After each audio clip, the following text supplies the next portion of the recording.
C'est la première fois qu'un Premier ministre israélien ira derrière les barreaux. Ehud Olmert a été condamné à 18 mois de prison pour corruption, beaucoup moins que prévu.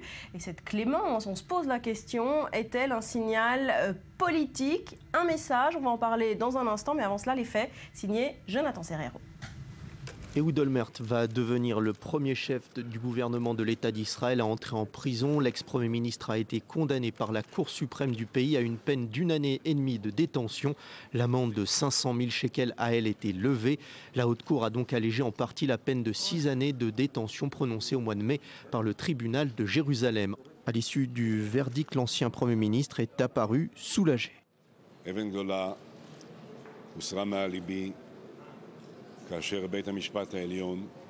J'ai le cœur plus léger ce matin au regard de la décision de la Cour suprême de m'acquitter sur le principal chef d'inculpation de cette affaire Holy Land. La Cour suprême a donc décidé que j'étais innocent dans cette affaire. Je tiens à préciser que ce dossier a été tout au long de ces derniers mois et ces dernières années un nuage noir au-dessus de ma tête et au-dessus naturellement de ma famille.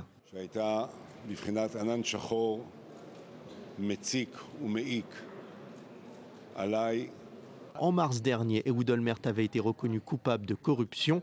Il faut dire que l'ancien Premier ministre avait touché 750 000 shekels de pots de vin pour faciliter la conclusion de ce gigantesque complexe immobilier composé de 5 immeubles massifs situés au sud de Jérusalem. L'ex-maire de la ville sainte a aussi été reconnu responsable de mensonges pour ternir l'image du témoin de l'accusation, à savoir Shmuel Dinkner, promoteur immobilier, est disparu en mars 2013.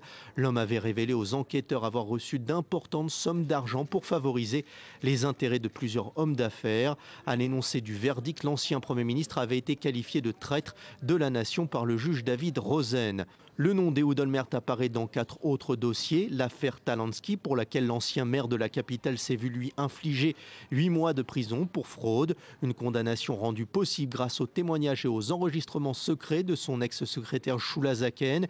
Et ce, malgré les pressions exercées par son ex-patron pour la convaincre de ne pas dévoiler la vérité sur ses différentes pratiques. L'ancien membre du parti Kadima a décidé donc de faire appel de la décision auprès de la Cour suprême. Les débats prévus pour le mois prochain porteront aussi sur l'affaire des centres d'investissement et sur celle du Rishon Tours pour laquelle Ehud Olmert a été innocenté. L'ancien Premier ministre fera donc son entrée en prison le 15 février 2016.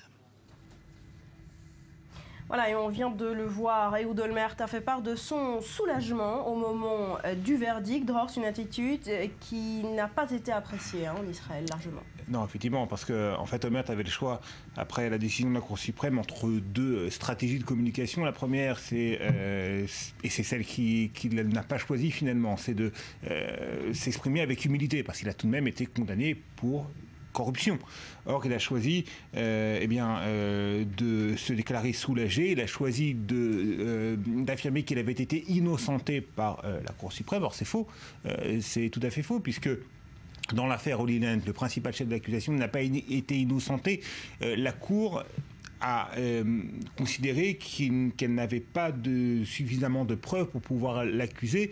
Elle a considéré que par vice de forme, ou plutôt par manque de preuves, au bénéfice du doute, Ehud Olmert ne pouvait pas être accusé avec le principal chef d'accusation, et qu'il a donc été accusé par contre pour une affaire secondaire, d'où la réduction très nette de sa peine de prison. Voilà, mais il ira quand même derrière les barreaux, et c'est la première fois que ça arrive dans l'histoire d'Israël, un Premier ministre en prison. C'est un honneur ou un déshonneur pour la démocratie? Alors, honneur pour la démocratie israélienne, puisqu'elle n'hésite pas, puisque le système judiciaire en Israël n'hésite pas à s'attaquer à son plus haut représentant, au Premier ministre, même si, il faut le rappeler, les faits qui sont reprochés à Ehud Olmert remontent à l'époque où il était maire de Jérusalem, à l'époque où il était ministre, pas à l'époque où il était Premier ministre. Sur son mandat de Premier ministre, semble-t-il, il n'y a eu aucun problème de corruption, aucun problème de défaillance dans le comportement d'Ehud Olmert.